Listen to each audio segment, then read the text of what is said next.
இங்கிலாந்துக்கு எதிரான 5வது டி20 மேட்ச். திடீரென என்ட்ரி கொடுத்த நடராஜன். ஒரே ஓவரில் 5 விக்கெட்டுகள். இங்கிலாந்து அணிக்கு காத்திருந்த மாபெரும் அதிர்ச்சி. இந்திய அணி கொடுத்த பயங்கர ட்விஸ்ட். அதாவது இந்தியா மற்றும் இங்கிலாந்து அணிகளுக்கு எதிராக 5 டி20 போட்டிகள் கொண்ட தொடர் தற்போது நடைபெற்று வருகிறது. இந்த தொடரை பொறுத்தவரையில் இந்திய அணிக்கு மிகப்பெரிய பின்னடைவாக மாறிவிட்டது. அதற்கு காரணம், இந்த 5 டி20 போட்டிகள் கொண்ட தொடரில் 4 டி20 போட்டிகள் முடிவடைந்து விட்டது. அந்த 4 போட்டிகளில் முதல் போட்டி மழையால் தடைபட்டிருந்தது. அதற்கு பிறகு நடைபெற்ற 3 போட்டிகளிலும் தொடர்ச்சியாக இங்கிலாந்து அணி வெற்றி பெற்று இந்த தொடரை இப்போதே இங்கிலாந்து அணி கைப்பற்றிவிட்டது. ஆகவே இந்த தொடரை பொறுத்தவரையில் இன்னும் ஒரே ஒரு போட்டிதான் மீதமும் இருக்கிறது. அது மட்டுமில்லாமல் இந்த ஒரு தொடரில் இந்தளவுக்கு இந்திய அணி தோல்வியை தழுவியிருப்பது என்பது மிகப்பெரிய பின்னடைவாக பார்க்கப்படுகிறது. அதற்கு மிக முக்கிய காரணம் இந்திய அணியின் தற்போதைய கேப்டன் தான். ஆமாங்க, இந்த தொடரில் இந்திய அணிக்கு புதிய கேப்டனாக, புதிய முயற்சியாக ஸ்ரேயஸ் ஐயரை கேப்டனாக இந்திய அணி தேர்வு செய்திருந்தது. அதுதான் இந்திய அணிக்கு மிகப்பெரிய பீடையாகவும் அமைந்திருந்தது. இதற்கு முன்பு டி20 அணி என்று வந்துவிட்டால் சூரியகுமார் யாதவ் தான் கேப்டனாக செயல்படுவார். ஆனால் இந்த முறை ஸ்ரேயஸ் ஐயரை கேப்டனாக நியமித்தது இந்திய அணி. அதற்கான பலனையும் இப்போது அனுபவித்து வருகிறது என்றுதான் சொல்ல வேண்டும்.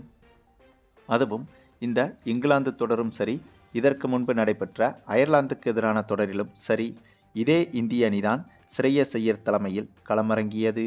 அப்படியாக களமிறங்கிய அயர்லாந்துக்கு எதிரான தொடரிலும் 2 போட்டிகளிலும் தோல்வியடைந்து அந்த தொடரையும் பறிகொடுத்தது இந்திய அணி.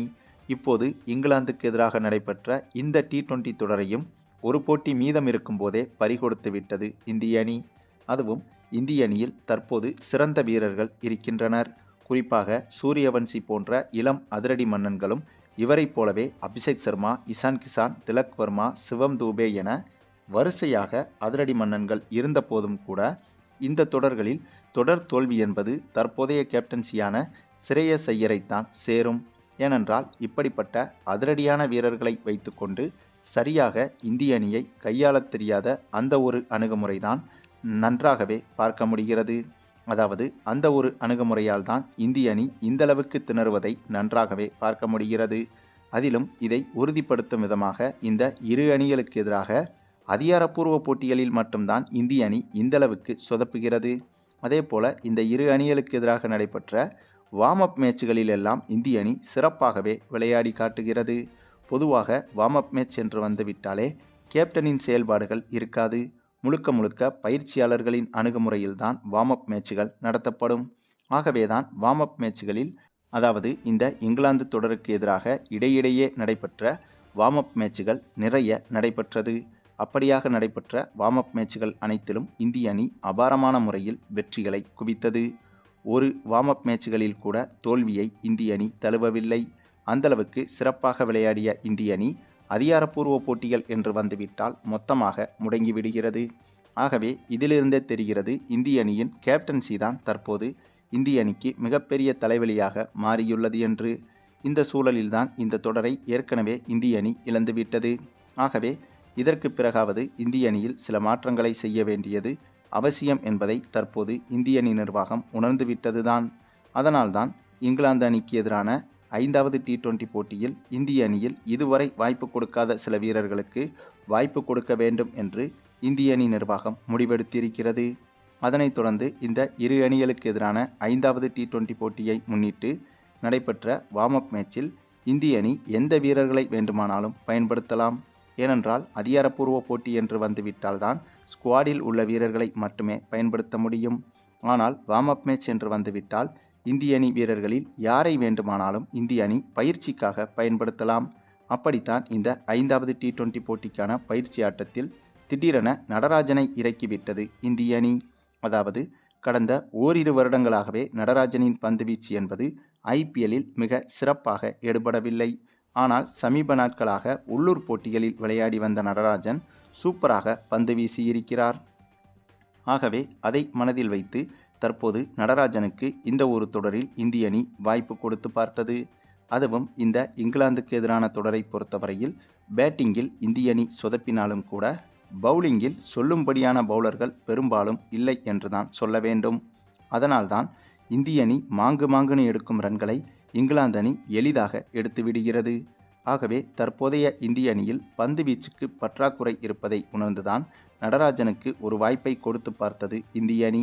அப்படியாக கிடைத்த வாய்ப்பில் நடராஜன் செய்த சம்பவம்தான் ஒட்டுமொத்த கிரிக்கெட் உலகையும் அதிர வைத்திருக்கிறது.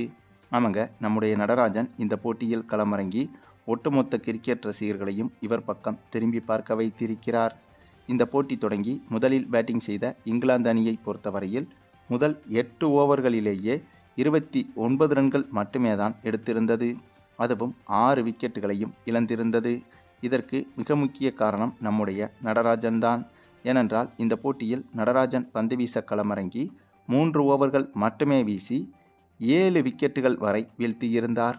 அதிலும் இதில் உச்சபட்ச ஹைலைட் என்னவென்றால், இவர் இந்த போட்டியின் 2வது ஓவரை வீசுவதற்கு களமிறங்கி அந்த ஓவரில் மொத்தமாக 5 விக்கெட்டுகளை வீழ்த்தியிருந்தார். அதாவது ஒரு ஓவரில் 2 விக்கெட்டுகள் 3 விக்கெட்டுகள் வீழ்த்தினாலே அது மிகப்பெரிய சாதனையாக பார்க்கப்படும். ஆனால் இந்த ஒரு போட்டியில் ஒரே ஓவரில் நடராஜன் 5 விக்கெட்டுகளை வீழ்த்தி ஒட்டுமொத்த கிரிக்கெட் உலகையும் அதிர வைத்து விட்டார். அந்தளவுக்கு நடராஜனின் பந்து வீச்சு என்பது துல்லியமாகவே இருந்தது.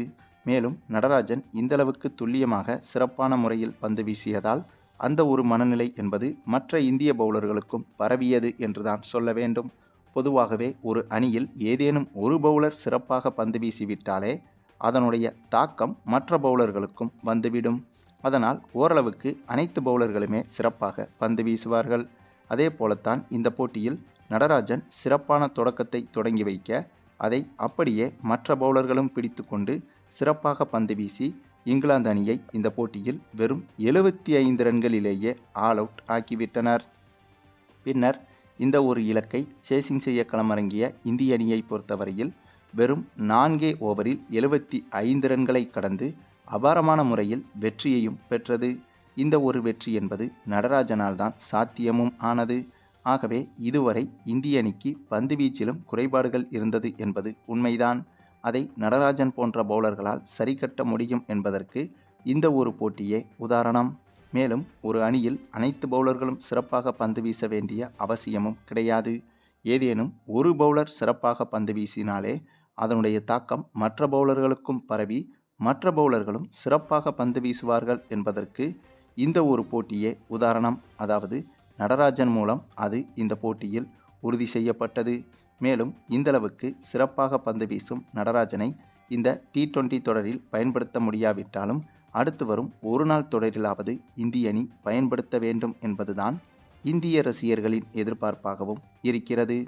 சரி, நீங்கள் சொல்லுங்கள், தற்போதைய சூழலில் இங்கிலாந்து அணிக்கு எதிராக 4 T20 போட்டிகளையும் இழந்து நிற்கும் இந்திய அணியை பற்றியும் இந்தளவுக்கு தொடர் தோல்விகளுக்கு மிக முக்கிய காரணம் என்ன என்பதை பற்றியும் உங்களுடைய கருத்துக்களையும் கமெண்டில் தெரிவிங்க.